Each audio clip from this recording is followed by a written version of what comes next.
don't have to do that anymore. Okay, I'm Mark, everybody. I think most people know that. If you don't, I'm Mark Saluke. I am the author of Lucy's Way, A Dog, a Drunk, and the Tao.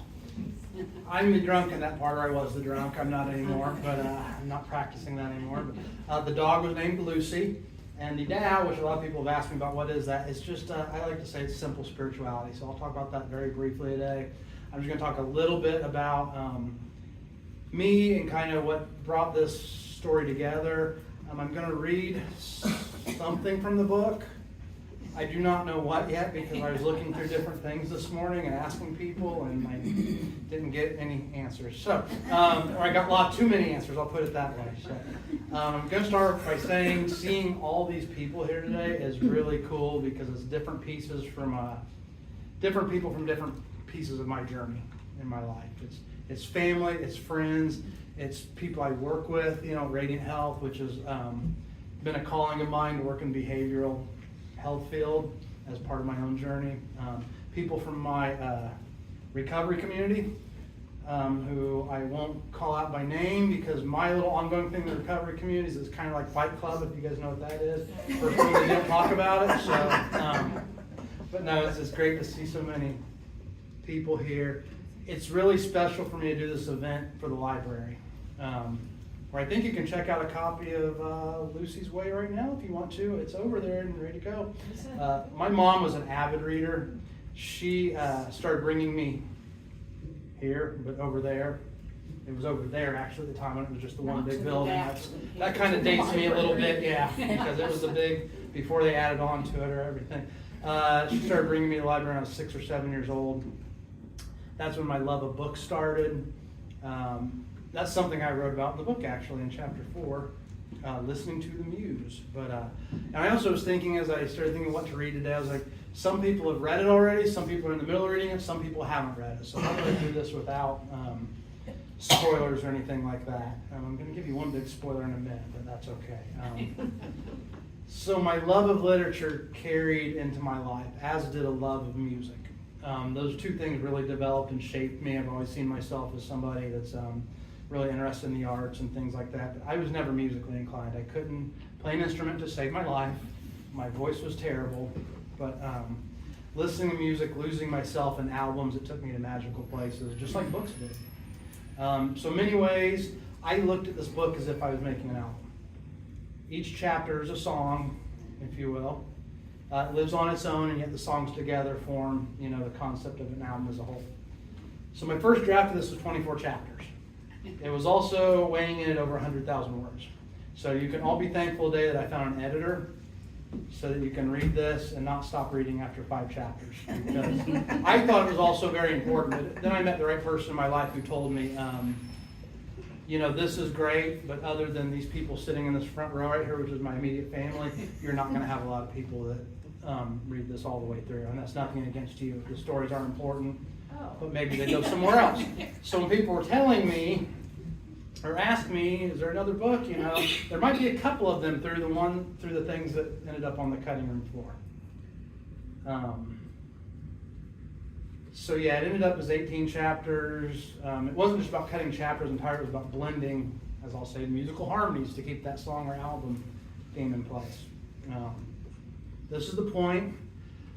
I'm going to talk about my sisters for just a minute because they're both here today. I may cry, but that's okay because from what I hear, a lot of you have cried as you read this book. So I'd like to say I'm very happy I made so many people cry. And, this is the part that that didn't come out quite right. That's the old me, right? I'm glad so many people are emotionally connecting with this story. It shows it's matters, it shows it's relatable, and that we're all connected. And that's what's cool when I look at different people who I've met in different places along the way. I've connected with you in different ways. And honestly, whether you guys like it or not, everybody in this room is connected. And one of those things is a dog that connected us. Yes. Okay, so back to my sisters. I'm thankful for both of you for too many things. I could talk the rest of the time about that. There was an age difference between us because I was, some people call it a late in life baby. I call it an oops kid. But anyways, I came along late in life. So my sisters were pretty much out of the house already. And there's just so much stuff they did for me. They were like my mom. I had like two moms because their ages, I think you were 16 and 19 when I was born. Did I get that right? I turned 17. You turned, okay, so they were pretty much old enough to be my mom, and they did that. But out of all the things they did for me, the one thing I'm most thankful for is they left their album collection and record player in the back of the closet, which I stumbled across when I was 5 or 6 years old. So, but you didn't appreciate all of them. I didn't appreciate all, but I appreciate Alice Cooper. I appreciate Steely Dan, the good stuff, right? So I was 6 or 7 years old in my room, prancing around like I was some rock star, and I was growing up in the 80s, so I picture that. I was dancing like them and everything. But the classics. My gratitude to them is for opening that door. And yes, they're two of my best friends. But there was a whole section about this in the first draft of my book, and it ended up on the cutting room floor. So my sisters ended up edited pretty much out of the book. Sorry, still love you both, and I'm sorry that happened that way. But it's okay. This book started as a grieving journal,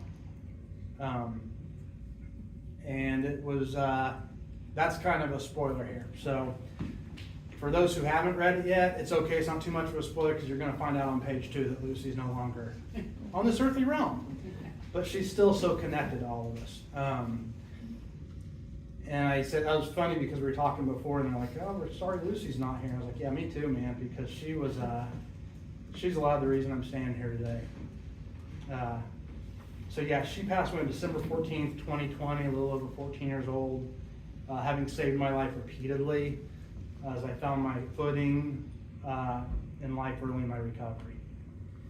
She was a catalyst in my growth into a spiritual and sober person. She forced me to be a better person, and most importantly, she cracked open a door. Or for any of you dog people out there, or if you knew Lucy, she heaved that door open with a mighty push, like our dogs do, that allowed me to focus on the exact moment in front of me. To slowly no longer dwell on the past or fear the future. So a lot of people, when they're like, well, to explain a little bit about the book, like I said, it started as a grieving journal. A lot of people, their first question is, so what's this toe or Tao, or it's actually pronounced Dao, which whoever came up with the concept decided it would be fun to put those letters in there to make us pronounce it wrong, but it's actually Dao. So to me, I'm no expert in it. Yes, I wrote a book that talks about it. The funniest quote, I think, that relates to the Tao is those who know don't talk, those who talk don't know. So then I can say, well, I'm not going to say anything else about it. I'll say a little bit more about it because that's more like a guide. But to me, it's the concept that we all come from a source. You guys have your own idea of what your source is, and that's great. We find it in a religion, spirituality, or however we find it, whatever our walk of life is. The end goal of my journey in life is to eventually return to that source. After fulfilling whatever my purpose, whatever reason, I have, whatever we all have to be here. We all have a reason, again, because we're all connected, we're all coming from that same source, which is, I don't know, the world we live in, I wish more people could see that, know that. It's a very divided world right now, but we all come from the same source. And part of my journey now, my realization is knowing that whatever I went through, it took me a long time to realize that my greatest failure in life could be my greatest strength. That's what I realized coming from addiction into recovery, because things weren't that great. I think I've got to pass it on a little bit to just kind of emphasize how not great things, were back then. But to me, the idea now it's as simple as saying the way or the path. This little symbol on the front of this book, it's a yin yang. It's often part of the symbolism associated with this. The yin yang is all about balance. So I'm a Libra, so I've always been all about balance, or rather about lacking balance much of my life. And that can still be that way really easily today, I can look at people in this room and I can say, boy, I can let that work day throw me out of balance in a hurry, right, Tricia? Or I can let I can let something throw me out of balance with you, right, Wendy? No, that's never happened. Never mind. Never mind. We've always been perfectly in balance. But yeah, that symbol's all about balance. When you look at the white and the black of the yin yang, each of them have an opposite color dot in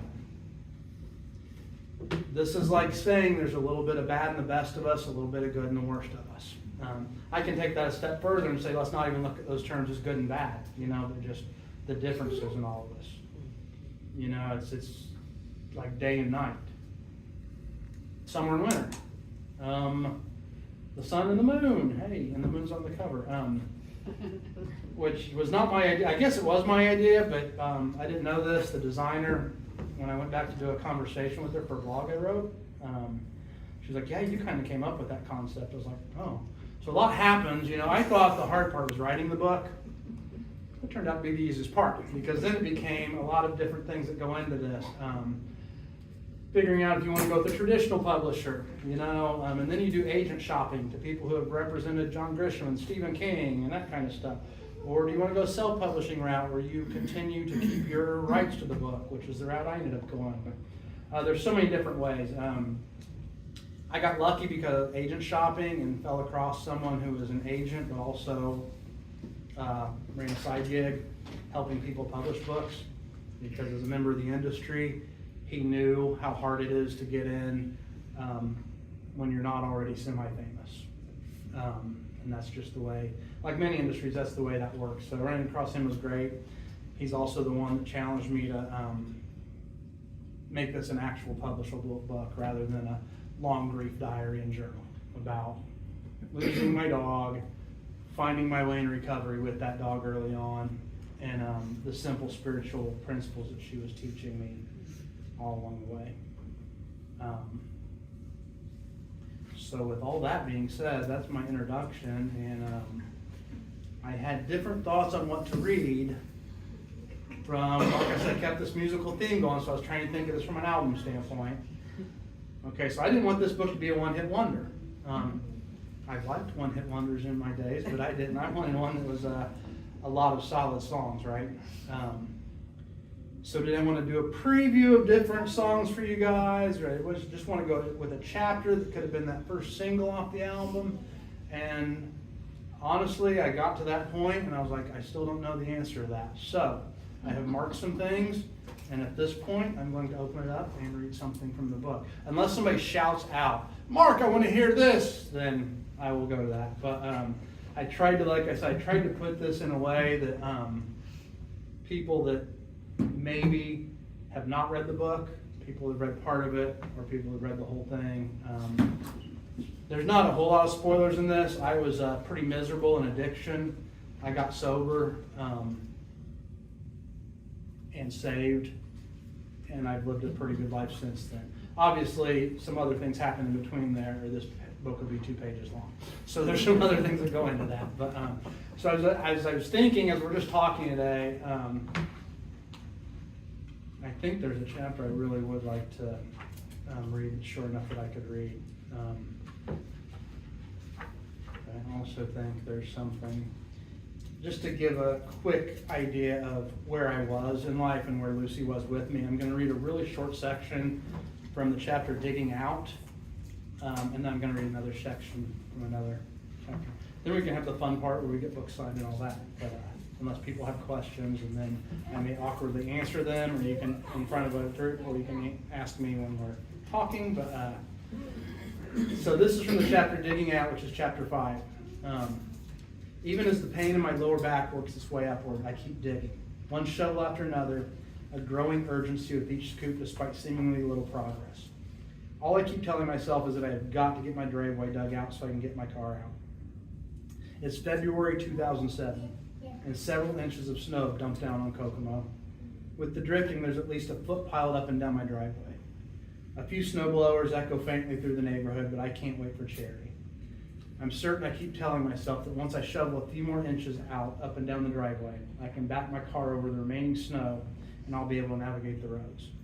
A few tire tracks are in the road, showing that it is passable if you get out into it. Schools are closed, Most workplaces, other than those deemed emergency or essential, are shut down for the day. But this is an emergency. I'm miserable and need vodka. Lucy's attitude toward this white world is a much different one. Not quite a year old yet, this is the biggest snow she has witnessed, and she is in pure ecstasy. When I let her out into the yard after digging out a wide square from the back door so that she can move out far enough to do her business, she plunges headfirst into the snow until she is nearly buried. As the snow slowly melts over the next few days, she moves about it more skillfully. She treats the backyard as a playground she's never witnessed, hopping in the snow like a rabbit, stopping at random spots and sticking her snout down into the snow as if she's preparing to blow bubbles in water. Instead, her snout becomes a shovel, pushing white tufts up into the air. She rises on her two hind legs for just a moment to admire the white crystals hanging in the air before she takes off in another direction. She crisscrosses the yard in varying patterns, figure eights left behind in the snow, as she moves on to another fresh spot. She runs from one side of the fence to the other, kicking snow up behind her, stopping at times to swat it backwards with her paws in a digging motion, and then running some more, occasionally glancing over at me for approval. She doesn't stop until the snow is packed into the fur on her legs, frozen chunks hanging from the hair of her belly, ice frozen to her whiskers and purple collar. A sign of things to come, she'll spend the next several winters dragging me behind her like a flailing snow skier with arms and legs made of noodles, slipping and sliding with a white-knuckled grip as she yanks me through patterns she traces in the snow. But right now, in this moment, I just keep digging, fighting through the pain, stopping here and there to take a break and go inside to drink what little vodka I have left. Then back to digging out, one scoop at a time. This is where we're at. Cindy took Jasper and moved out sometime in January. Heck, I even helped her move. I surely didn't want to live with me. I remember that move being the first time that Cindy had said that Lucy was more my girl and could stay with me. So here we are, just the two of us. One of us is living their best life and one of us isn't. So I can get through that today without like breaking down into tears, but I still get emotional when I think about how difficult that time was and how lucky I am to be alive, you know. My bottom, luckily, when I found my bottom, I didn't choose to dig it deeper.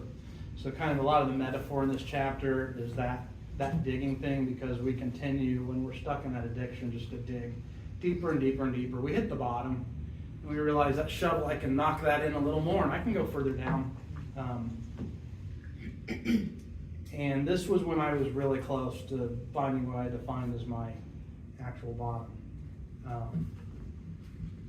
And I don't know, when I look back on that, like I said, at that point in time, I'm really sorry. So two people real quick that were really important in this book. One of them was named Cindy White. She could not be here today. She got really sick yesterday. And I told her it was probably just because she's a semi-famous celebrity now. I don't think that's what it was actually, but no, she was really, and then she said, what are you going to read? I said, I don't know, why don't you help me? And she sent me like a list of 14 things. But like, that did not help at all. And the other person's Wendy, who anybody in this room that hasn't met Wendy, We have now. you have now, and you'll meet her, I believe, chapter 3 or 4 is when she kind of glides her way into this story. And I actually think I might read that here in a moment. I do have one more section I want to read from this chapter. And I realized as I started reading that last one, some people have their books and want to actually follow along. I'm sorry, I didn't tell you what I was going to start at. I just randomly did that, so I would have never done very good at being a professor, right? So I'm going to read starting on page 54, and it's from around a month before that February blizzard in 2007 until the following July. It was just me and Lucy most of the time in that house. A lot of things, both bad and beautiful, were happening. Lucy turned a year old that April, and despite her size, knee-high and 50 pounds, she was still very much a puppy. That was evident in the holes that were everywhere, in the backyard, in the furniture, in the walls. She still wasn't completely potty trained, following the squat where it feels good instinct. The awkwardness of her trying to make sense of her expanding size was obvious. She was constantly running into furniture and knocking things off tables. Every day I would find her trying to squeeze into crevices she no longer fit, or awkwardly trying to lie on the top of the couch. When she stretched out in bed, her paws seemed to push me closer to the edge each night. Despite these growing pains, she was hitting full stride, getting big and strong. She was very much alive and beginning to thrive as I was dying inside and out. I was in a bad situation. The days of being a functioning alcoholic were coming to an end. If I could rewrite that day, I'd say they had come to an end already. But aside from attempting to train and correct, I was never physical with Lucy, but I was guilty of neglect. My disease had become the most important thing in my life, and getting drunk was a top priority. She was always fed, had water, and had easy access to go outside to play and relieve herself when I was at home. But looking back, there were memories and walks missed out on, the time we could have spent together wasted on me drinking until I passed out. But she certainly had no problem finding ways to keep herself occupied. I was still trying to work, so I would crate Lucy during the day. I tried to get away with leaving her out during long days. I was driving to Indianapolis at 7 a.m. and usually getting home around 6 p.m. after a stop at the liquor store, but I quickly learned my lesson with that. One day my futon frame broke, and since it was my only couch and I needed to find a way to fix it, I left the futon mattress on the floor that morning. When I returned home that evening, I walked in on an apparent explosion in the front room. Upon more careful examination, it became obvious that Lucy had spent the better part of the day shredding the mattress and devouring at least some of its contents. She attacked the poor defenseless mattress in many places to ensure its demise. Tufts of cotton and wool were strewn all around the living room, fibers dancing past me as I surveyed the damage, realizing she put some of my college nights to shame. She'd had a hell of a party, so great it was. Lucy treated the backyard much the same way. She dug holes all over, and I'm amazed I never twisted an ankle or tripped over one to break an arm or leg in a drunken stupor. There was a wood pile in the back corner of the yard, and she would drag the logs through the yard, leaving them in random spots. When I went to pick them up, some were so heavy I couldn't surmise how she had moved them. As soon as I put them back, she'd be dragging them out again. One morning when I was staying in the backyard in my pajama pants and slippers, hungover and smoking a cigarette, she shot me a playful glance and hopped a makeshift fence of leaf-filled trash bags and darted off. I gave chase down the street, spotting her sniffing a mailbox a few houses away. Huffing and puffing, I was within a few feet when I realized I hadn't grabbed a leash. It didn't matter. She shot me another playful glance and took off again. This was the game. Every time I got close, she started off again down the weaving street until she roamed into the yard of a kind neighbor. Well, I'm not sure he was technically a neighbor since we were so far from the house at this point. He saw me huffing and puffing in my pajamas and slippers in general state of disrepair and just happened to have a leash right next to him. Lucy went right up to him, tail wagging and panting excitedly. He petted her as he slipped the leash around her neck and handed her over to me. I thanked him and mumbled under my breath to Lucy on the way home, her looking up at me curiously and yet accomplished, strutting proudly along in anticipation of the big treat that was surely waiting her once we got home. With Lucy destroying the furniture, it got to a point where I had one large, comfortable plush chair and two plastic green lawn chairs in my living room, lined up in front of a 13-inch television with 3 stations. For any of you younger people, yes, those did exist. Yes. I would get home from work and start drinking. Then the day came that I stopped going to work because I was still too drunk in the mornings when it was time to head out. Those days were blurs, but Lucy was still a priority. She gave me a purpose when it seemed there was nothing else to care about.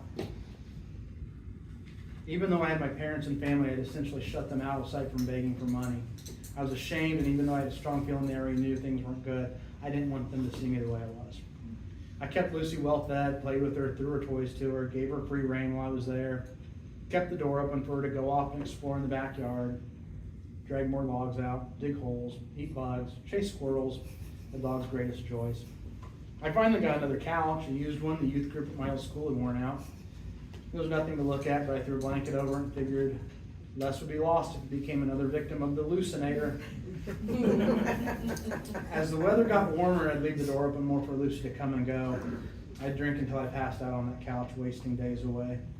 When I came to, Lucy would almost always be curled up next to me, worn out and sleeping peacefully, right by my side, as if she were watching over me. One afternoon I came to, and she was in her spot but awake, giving me the side eye. You know how dogs do that, yeah. The tail of a squirrel toy poking out from under her snout. I closed my eyes again, and an instant later it hit me. Lucy had a lot of toys, and none of them were a squirrel toy. Lucy, I snapped to coherence, jumping up from the couch. Knowing the jig was up, she jumped to the floor, revealing the dead squirrel on the couch. During those next few moments, I was animated, and she might well have thought I was celebrating what she had done, given all my arms flailing, jumping around. But then I took her find outside and threw it over the fence in the neighbor's yard. Really disappointed. happy. Yeah, I have to say, you know why my neighbors did not, why didn't I not get along with them in those days? To this day, I don't know if she delivered the death blow to that squirrel or it was already gone and she was trying to nurse it back to health. I told her that day I was going to start keeping a better eye on her, give her more attention. She had to drag a dead squirrel into the house. Is that what things had come to? Also, Lucy knew I was sick. It was in the darkest days of my life that she curled up to me like a loyal companion. Was always beside me when I came to. She was being present with me even if I wasn't present.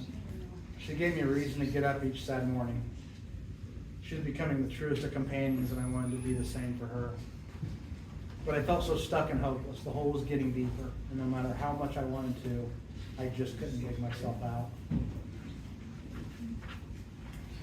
So that just kind of is a preview of how things were with me and Lucy in the early days of her life, and the last days of my addiction.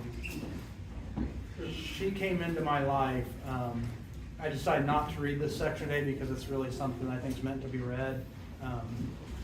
She came into my life in the last year of my active addiction. So like when that chapter was taking place, it says in there like when she was a year old, and I was right at the end of things. So that means I really got, I don't say I didn't get those full 14 and a half years with her, but man, I got a good 12 and a half to 13 years me being sober with this dog. Getting to know each other, her becoming this, or she didn't become it, she always was a Zen master. I realized that today. Didn't realize at the time that she was teaching me these things. And there were the things I learned from her were through the simplest things. A lot of them happened out in nature, going on walks. A lot of, I don't say a lot, but some people have asked me, about pulling these three threads together for this book.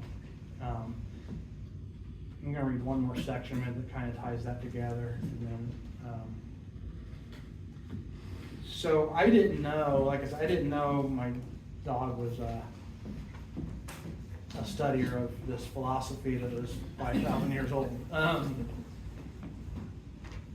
What I knew was I started doing a grieving journal when I lost her because it was heartbreaking. It was the most difficult thing I dealt with in my recovery.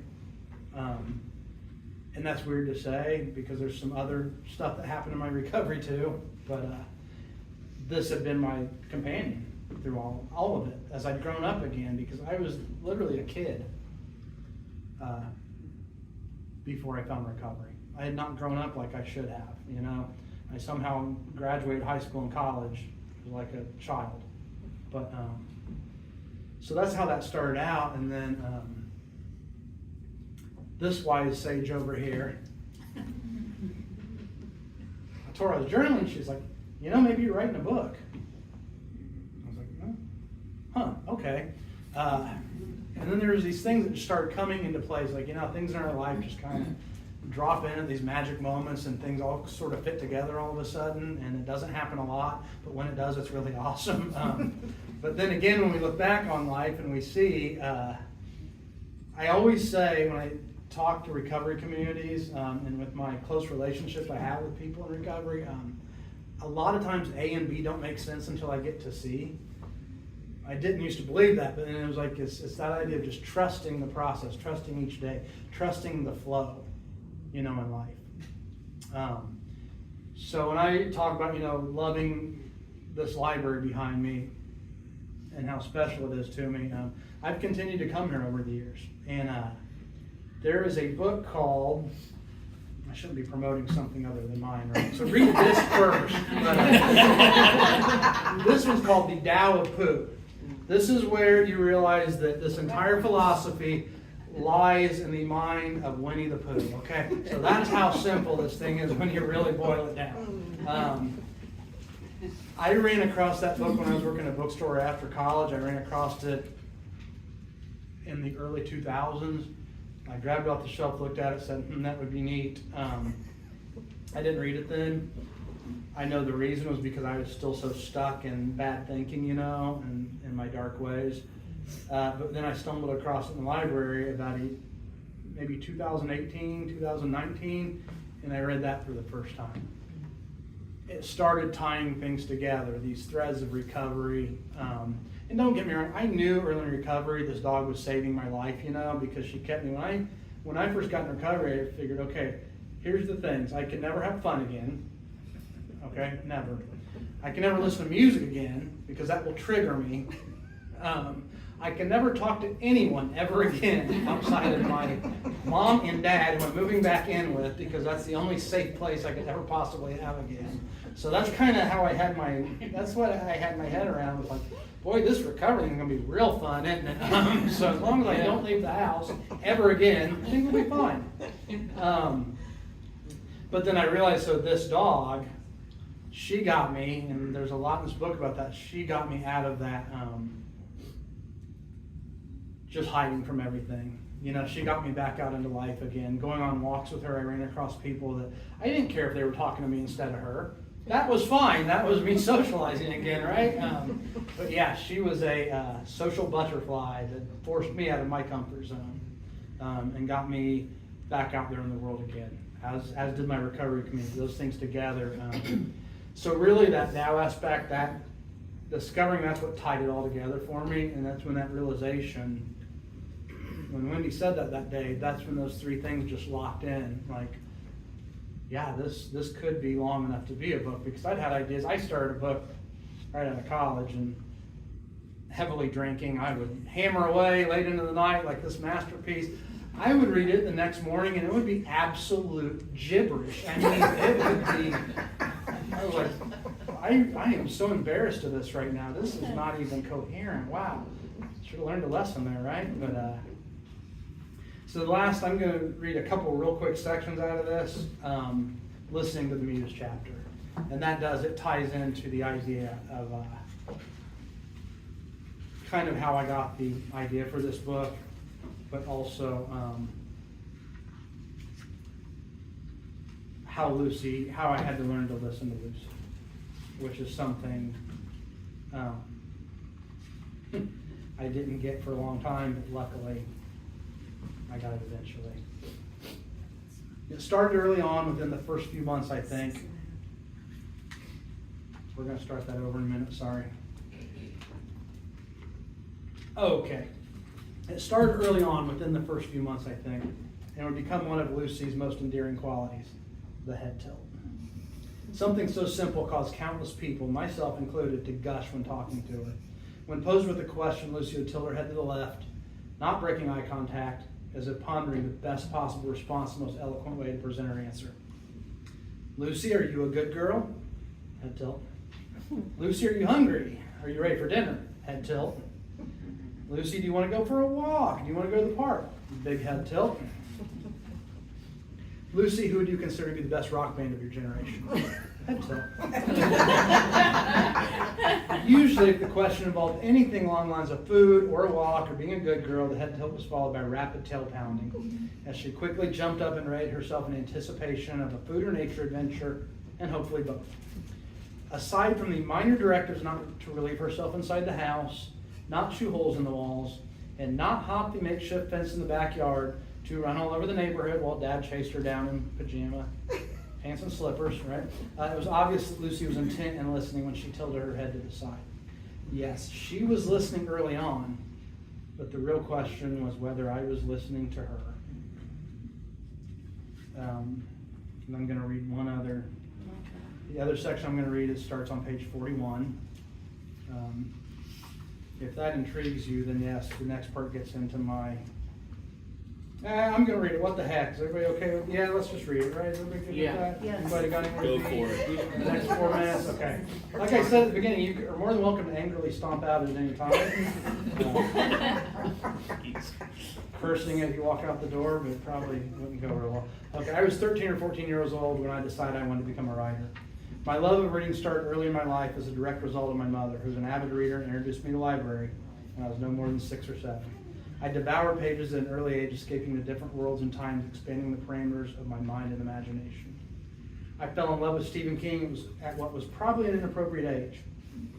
reading Pet Sematary in 5th grade and speeding through several of his other novels over the next year or so, including the 1,000+ pages, It and the Stand. At some point in 8th grade, I decided to become a horror novelist. I started a book which probably ended up being about 10 pages, frenetically hammering out words on an aging typewriter in my bedroom on a Friday and Saturday night. While that first novel was a failed experiment, and I remember nothing about it today, it did spark in me the realization I had a talent for words and stringing together sentences and structures, likely due to all the reading I'd done. In my freshman year of high school, I made it a point to thrive in English class and joined the yearbook staff my sophomore year. After my small Catholic school, St. Paul Bennett, closed at the end of my sophomore year, I pushed myself out of my comfort zone and joined the yearbook staff at Marion High School. Side note, my 30-year reunion is tonight. Wow, okay. Back to reading. Okay. Moving from a student population of 60-something to more than 1,500. I was co-editor my senior year. I went to Indiana University in Bloomington for a week for the summer before my senior year for a yearbook camp with 3 other yearbook students. I remember the thrill and fear that went along with meeting up with fellow talented peers and moving toward the top of the heap. And I remember rolling joints ahead of the trip and tucking them into one of my cigarette packs, partly to inspire and partly to enjoy the journey. My freshman year at Ball State was the final year for the school to publish a yearbook. So after 1 year on the yearbook staff, I joined the student-run magazine, Expo, the following year. My experience with the magazine was the first time I ran into someone who did not say my writing was fantastic, an editor who challenged me to do better. I realized I was going to have to work at this, and it wasn't just something that came naturally. Challenge accepted. After my editor thrashed the first draft of a story about classic rock music, surviving and thriving to continue influencing the music culture decades later, I fully threw myself into an overhauled rewrite. Seeing this piece evolve from a bland research-style essay into a well-paced narrative, driven by colorful writing and strong quotes from a variety of music connoisseurs ranging from local bands to professors and record store owners, was a life-changing rush. I was hooked on being a magazine writer and decided I wanted to write about something that had always been part of my life, music. Watching my writing grow in new directions because of the work I was willing to put in ignited a whole new kind of euphoria. I began devouring music rags and decided my byline would one day land in Rolling Stone. Discovering writers like Jack Kerouac, William Burroughs, Tom Wolfe, and Hunter S. Thompson, I fell in love with their prose as well as some of their lifestyles. Figuring that writing like Hunter S. Thompson meant partying like Hunter S. Thompson. Eventually, this lifestyle became my inspiration. I smoke pot or drop acid to inspire my writing, or drink like Hunter S. Thompson, channel his creativity and style. Over the years, I based my writing on a variety of muses. Some were girlfriends who I drew inspiration from as I completed papers or creative writing assignments in college. That longing of seeing them again carrying me through to the other side of a project or assignment. These muses always went away, and I'd spent a short period of time convincing myself that I needed to do this for me, not for anyone else, that I was creating my own destiny. As I prepared to graduate college, I'd find something that I never had to go without if I didn't want to, that would never leave me stranded. Booze and drugs never left me, and this lifestyle was becoming my muse. In my last few years of college, I started journal writing. At first, they were a requirement of college classes, but eventually they became a routine. Even after college and my alcoholic haze, I kept journaling to maintain a writing routine. I wrote about life. I wrote down particular dates, memories that didn't seem important, different places I went, the flights I took, and where they stopped along the way. Some of it was truths of my life, some was fiction, some was blended. At times I wondered why I even did it, but I kept writing, telling myself that it was keeping my skills sharp. Even if nothing came out of it, at least it was an exercise in persevering and honing. In the summer of 2005, Justin and I prepared to move to Kokomo with Ellie and Jasper in tow. I answered an ad in the Kokomo Tribune for a part-time sports writer. I worked my way into the Kokomo Tribune as a stringer that fall. While I had writing experience and enjoyed sports, I'd never thought of putting the two together until I saw that newspaper ad. Though my drinking was getting bad again, the Kokomo Tribune gave me a purpose as a writer, something I hadn't known in a while. Plus, it was a paying gig, which helped with the confidence issues that drinking continued to attack. By the following summer, Lucy was part of the picture, and she became a purpose in my life, a driving force in my writing, even if at times it was just the force of getting done so I could get home to see her or let her out before she reverted to making the carpet her personal toilet. Lucy would guide me through countless tight deadlines and worries when writing over the years. Early on in the process, until me going out to cover games and then traveling back to the office to write. Occasionally, when I started writing from home more, Lucy would come into the room and walk up beside me at the side of the desk, looking up at me and letting out something between a whine and growl, but but not quite a bark. A mix between, why did I decide to read this? Okay. Okay, I'm gonna start this. Occasionally when I started writing from home more, Lucy would come into the room and walk up beside me at the side of the desk, looking up at me and letting out something between a whine and growl, but not quite a bark. A mix between brrr and rrr. I did my best, okay? I'd give her a quick pat on the head and she'd shoot me with approval, sticking her tongue out for a moment and then retreating until I had finished. By the time I took the job full-time in 2014, Lucy had been there with me through countless nights of game stories written from home, usually whining and making sure I let her out and gave her just enough attention to make the deadline a bit more interesting. Life as a second shifter opened a new door in my journey with Lucy. Our time apart during the days grew longer, but it only made the promise of our nightly reunions grander, pushing and carrying me through countless stories and deadlines. She became a driving force in my writing, this light at the end of the tunnel on the long nights, a positive energy force to look forward to, who would always recharge my batteries for the following day. My writing hit new levels in terms of turning out accurate copy on tight deadlines, and I felt accomplished in the fact that I was finally making a living as a writer, doing something I loved and going home to something I loved. But while Lucy was inspiring me in new ways as a writer, I still felt like something was missing. Outside of work, I just felt that I had nothing left to write about. I found my muse, but outside of the stories I was doing in the newsroom, the journaling had stopped. I felt like there was something more, some other story to tell, but there was just no area where I had enough knowledge or had done enough research. Nothing interesting enough in my life to actually inspire me to write something else. I think about these things after walks with Lucy, laying around with Lucy, while watching Lucy sunbathe in the arbor at the park. I would talk to Lucy about this, tell her all of these things, and she would lift her head up to look at me, tilt it ever so slightly, and then act annoyed and let it fall exhaustedly back onto the bed. So I really like that part because it just kind of shows the way we, the way that the inspiration, I mean, this book was being written over years. I just hadn't started putting it on the page yet. Lucy was showing me for years, hey dude, here I am, I'm something you can write about.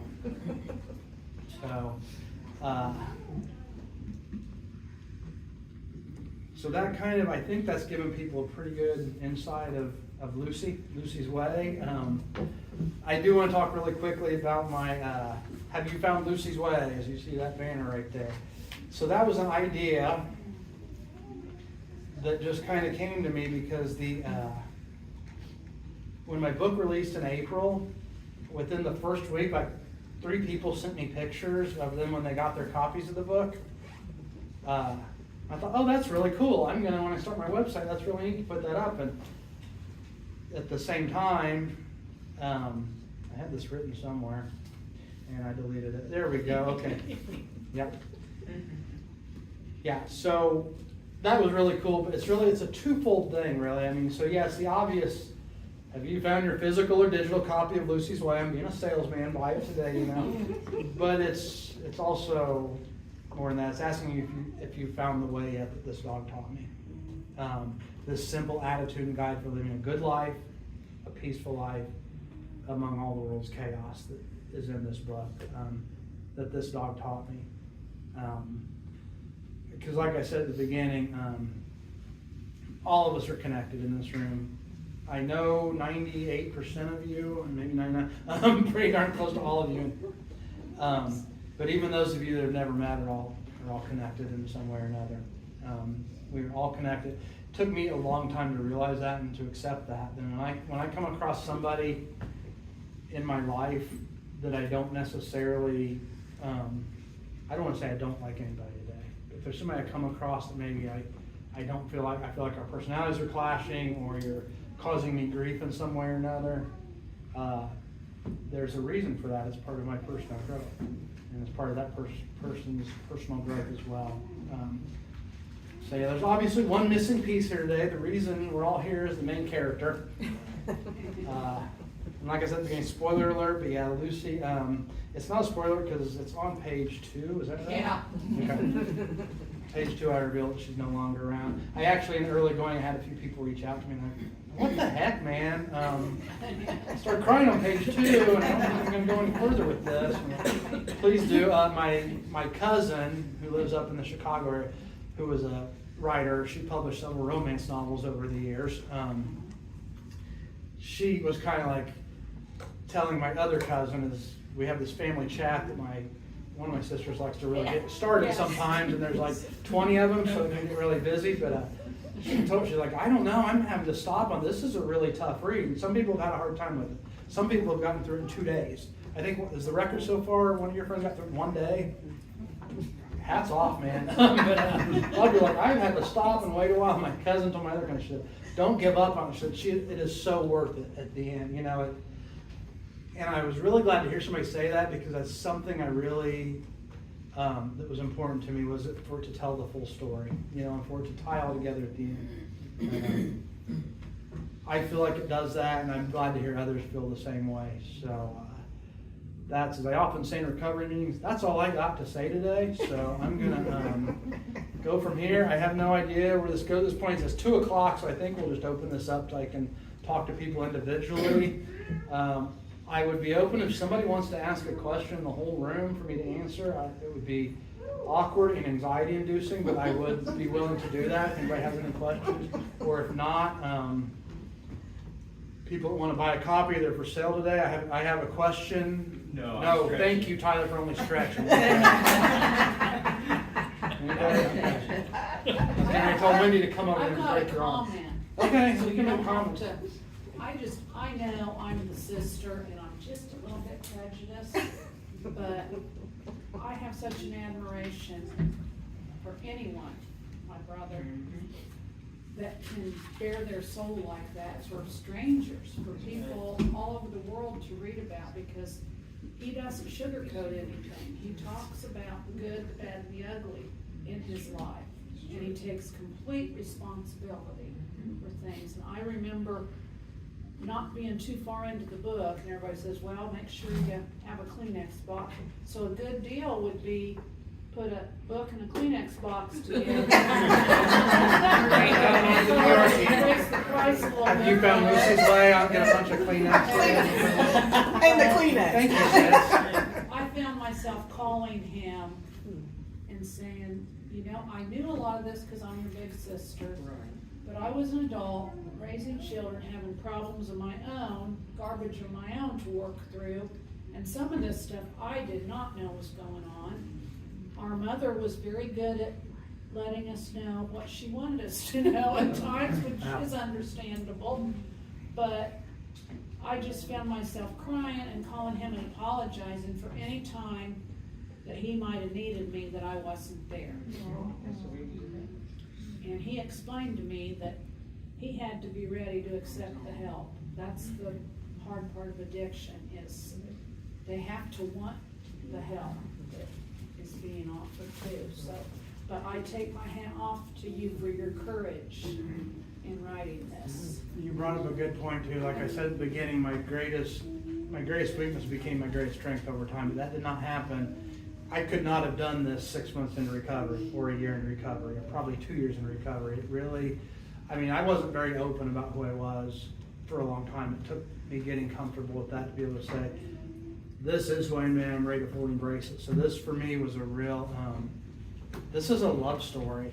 I mean, I hate to get sappy and romantic, but this is a love story. And that's what beta readers are, these strangers that you hire or get early copies of your work to for them to read it. And that was something that was said early on, was, you know, this is a love story, and it's your farewell to this wonderful companion in your life. But so that's absolutely true. That it's something I needed to be where I was at in life, you know, to be able to get it on the page and not to have that shame follow me around for a long time. And it took time. So anybody that's new to like the recovery thing or anything, I think that's the biggest thing I can say is, you know, hang in there. It will take time. That's, you know, part of this is going to be me getting this into recovery homes, things like that. My awesome friend Tony's already got it, making the rounds with it, you know, and Marion and You know, I've got friends in Indianapolis who are looking into places there, but it's getting these books to people who might need them, so. Yeah, I'm Tony, Mark's my sponsor, and when I come out of prison, being a professional fighter, it took a special person to be my sponsor. He wasn't down to legal, wasn't trying to act tough to me, he was very gentle with me. A lot of people think that you're a fighter, they have to be rough and talk rough to you, and it didn't, I didn't do that. He never talked rough to me, he never raised his voice to me, and took each step one by one. And I wouldn't be where I'm at in life if it wasn't for Mark. And I have to put his book down too, because I have a dog, Kane. He's knee surgery, do a GoFundMe bomb anyway. And think about my dog and the relationship I have, I'm very close to him. And you know, Mark put his heart into this book, and it's amazing. And I'm just really proud to have him as my sponsor. I know I put it out public there, Mark. It took that special time. I think God put him in my life for a reason. Yeah, I love you, man. Glad to see that's off, yeah. All right, so I'm ready to sign some books. If people want to do that, I'm going to say hi to you. I'm going to squeeze over. I think I have to walk past Wendy